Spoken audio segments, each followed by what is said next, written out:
الرحمن الرحيم الحمد لله رب العالمين الرحمن الرحيم مالك يوم الدين إياك نعبد وإياك نستعين اهدنا الصراط المستقيم صراط الذين أنعمت عليهم غير المغضوب عليهم ولا الضالين صدق اللہ العلی العظیم. صلوات پڑھیے. اعوذ باللہ من الشیطان الرجیم. بسم اللہ الرحمن الرحیم.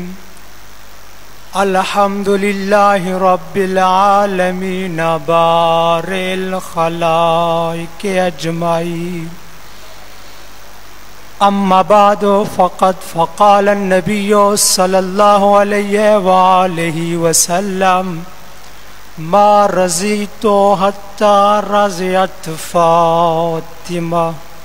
صلوات پڑھیے محمد وآل محمد. سامعین محترم، حاضرین گرامی قدر، محبان محمد وآل محمد، لاکھ شکر ہے اس پروردگار عالم کا جس نے ہماری ہدایت کے لیے لا ریب جیسی کتاب عطا کرنے کے ساتھ لا ریب ہادی اور رہبر عطا فرمائے. اللہ کی اس کائنات میں حضرت آدم سے لے کر حضرت خاتم المرسلین تک اس کائنات ہدایت میں ایک واحد گھر علی بن ابی طالب کا ہے جس میں علی بھی معصوم ہے تو فاطمہ بھی معصوم. ایک واحد گھر ہی جناب کا ہے. کسی نبی کو اللہ نے ایک زوجہ سے دو معصوم بیٹے عطا نہیں کیے. پوری تاریخ کا اگر مطالعہ کیا جائے، اگرچہ اللہ نے حضرت ابراہیم علیہ السلام کو دو بیٹے عطا کیے تھے، معصوم بھی تھے، لیکن والدہ مختلف ہے. جناب اسماعیل کے لیے جناب ہاجرہ ہے تو جناب اسحاق کے لیے جناب سارہ ہے. لیکن اللہ کے اس کائنات میں جناب سیدہ ہی ایک ایسی ہستی ہے جس کا حسن بھی معصوم ہے تو حسین بھی معصوم ہے. پیغمبر اسلام فرماتے ہیں اے سلامان، جس شخص کے دل میں جو شخص بھی میری بیٹی فاطمہ سے محبت کرے گا، جو شخص بھی میری بیٹی سے محبت کرے گا، پروردگار عالم اسے 100 نفع بخش، یعنی 100 اس کے فائدے ہیں. جو شخص بھی میری فاطمہ سے محبت کرتا ہے، ان 100 میں سے 7 آسان ترین یہ ہیں کہ اس کی موت کے وقت بھی اس کو آسانی ہوگی، اس کی قبر میں آسانی ہوگی، جس کے دل میں میری بیٹی کے لیے محبت ہوگی. پھر پیغمبر نے اسلام نے فرمایا کہ وَعِنْدَ النُّشُورِ، جب قبروں سے اٹھایا جائے گا، روز حساب و کتاب بھی وہ خوش اور مسکراتا ہوا نظر آئے گا. وہی شخص پل صراط سے آسانی سے گزر جائے گا جس کے دل میں میری بیٹی زہرا کی محبت ہوگی. میں نے آپ کے سامنے پیغمبر اسلام کی ایک حدیث پڑھی ہے جس میں پیغمبر اسلام فرماتے ہیں کہ ما رضیتو حتی رضیت فاطمہ، میں اس وقت تک راضی نہیں ہو سکتا جب تک میری بیٹی فاطمہ راضی نہ ہو جائے. کل جناب سیدہ کے اسماء مبارک پڑھے تھے کہ انا لفاطمہ تسعۃ اسماء، ان کے پروردگار عالم نے جناب سیدہ کو 9 اسماء عطا فرمائے تھے، ان میں سے ایک راضیہ بھی ہے، ایک مرضیہ بھی ہے۔ عزیزو، راضیہ اسے کہتے ہیں جو اللہ کے حکم پر سر تسلیم خم ہو جائے، اور مرضیہ اسے کہتے ہیں جس پر اللہ راضی ہو جائے، جس پر اللہ راضی ہو جائے اسے مرضیہ کہتے ہیں۔ ایک ہے صدیقہ، صدیقہ اسے کہتے ہیں جو شدت کے ساتھ سچ بولے۔ جناب سیدہ نے عید والے دن یہی جملہ کہا تھا نا، جب حسن و حسین نے کہا تھا ماں آج عید کا دن ہے، مدینہ کے بچوں کے نئے نئے لباس ہیں، نئے نئے سواریاں ہیں، ہمارے سواریاں بھی نہیں ہیں نہ تو لباس ہے۔ جناب سیدہ نے ایک جملہ کہا تھا بیٹے تمہارے کپڑے درزی کے پاس ہیں، خدا کی قسم کسی تاریخ میں نہیں لکھا، کسی روایت میں نہیں لکھا، کیونکہ جناب سیدہ کے لب سے یہ جملہ نکلنا تھا۔ پروردگار عالم نے حکم دیا اے جبریل میری کنیز کا جملہ تو سنا ہے نا، کہ میری کنیز فرما رہی ہے کہ تمہارے کپڑے درزی کے پاس ہیں، جبریل جاؤ جنت سے 2 سوٹ لاؤ، لے کر جاؤ میری کنیز فاطمہ کے دروازے پر۔ کہا ہاں جبریل، یاد رکھنا دروازے پر جا کر یہ نہیں کہنا کہ میں جبریل ہوں، یہ نہیں کہنا کہ میں فرشتوں کا سردار فرشتہ ہوں، بلکہ دروازے پر جا کے یہ کہنا ہے کہ انا خیاط الحسنین، میں حسنین کا درزی ہوں۔ ایک مرتبہ جبریل جیسے جنت میں داخل ہوئے، جنت سے 2 سوٹ لیے، جناب آدم نے دیکھ لیا، کہا جبریل یہ جنت کا سامان، یہ جنت کی چیزیں، یہ جنت کی چیز باہر لے کے کیوں جا رہے ہو؟ تمہیں معلوم نہیں کہ جنت کی چیز جنت میں ہی استعمال ہوتی ہے، جنت سے باہر لے کے نہیں جا سکتے۔ اس وقت جبریل مسکرا کر کہا اے آدم یہ ان کے لیے لے کے جا رہا ہوں جو جنت کے سردار ہیں، جو جنت میں بھی پہن سکتے ہیں، جنت کے باہر بھی پہن سکتے ہیں۔ ایک مرتبہ جبریل لے کے گئے، جیسے دروازے پر پہنچے تکل باب دیا، آواز آئی کون؟ کہا انا خیاط الحسنین، میں حسنین کا درزی ہوں۔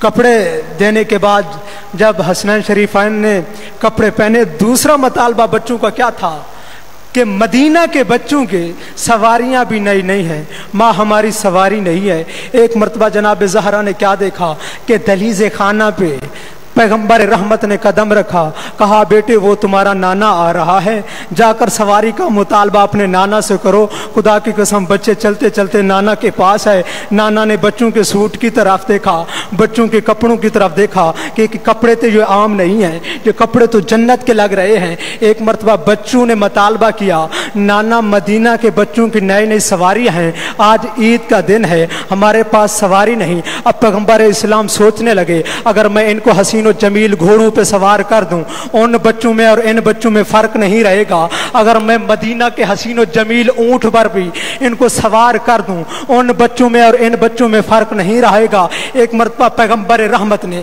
اپنے آپ کو زمین پر جھکایا، جھکا کر کہا حسن آپ دائیں کاندھے پر سوار ہو جائیں، اے حسین آپ بائیں کاندھے پر سوار ہو جائیں۔ خدا کی قسم پیغمبر اسلام اٹھے، ایک مرتبہ حسین نے بچپنا، ایک مرتبہ حسین نے کہا نانا مدینہ کی جو سواریاں ہیں ان کی تو رکابیں بھی ہیں، اس سواری کی رکابیں نہیں۔ خدا کی قسم پیغمبر رحمت نے کہا اے میرے بیٹو میری زلفوں کو رکابیں بنا لو۔ اب پیغمبر اسلام کبھی اس گلی میں جاتے ہیں، کبھی اس گلی میں جاتے ہیں، کبھی اس گلی میں جاتے ہیں، یہ سامنے ایک صحابی آیا، آ کر کہنے لگا یا رسول اللہ کیا ہی عظیم سواری ہے۔ پیغمبر رحمت نے کہا اے میرے صحابی یہ نہ کہو کہ کیسے عظیم سواری ہے، کیسے با کمال سواری ہے، بلکہ یہ کہو کیسے عظیم سوار ہے، کیسے عظیم سوار ہے۔ یا علی جناب سیدہ فرماتے ہیں، مختصر کرنے لگا ہوں کہ جناب سیدہ فرماتے ہیں کہ بچوں کی 5 صفتیں مجھ زہرا کو بہت پسند ہیں۔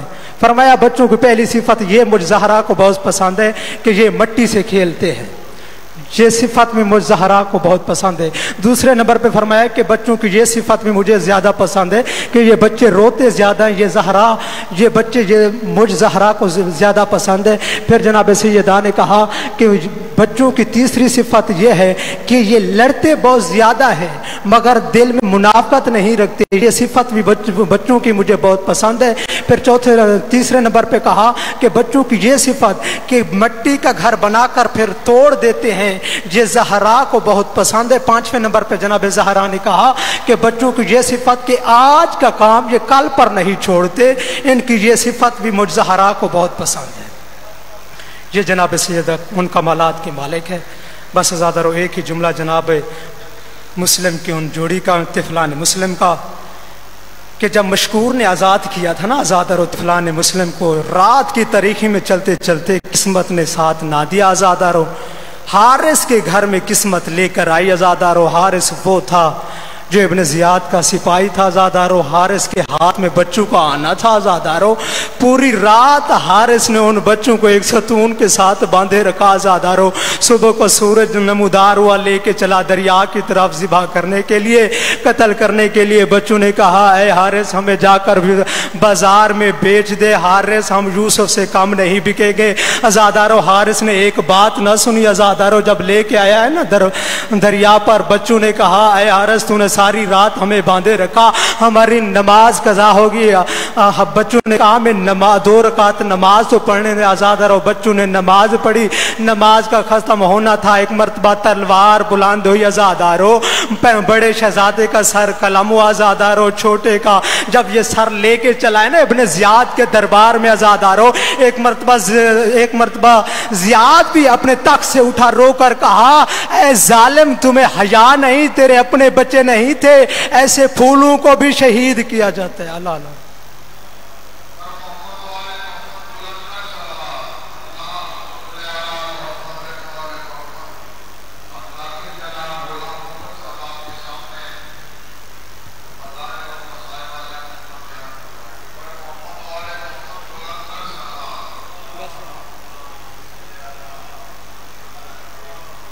خوشنودیے قائم زمانہ، بلند سے بلند تر صلوات۔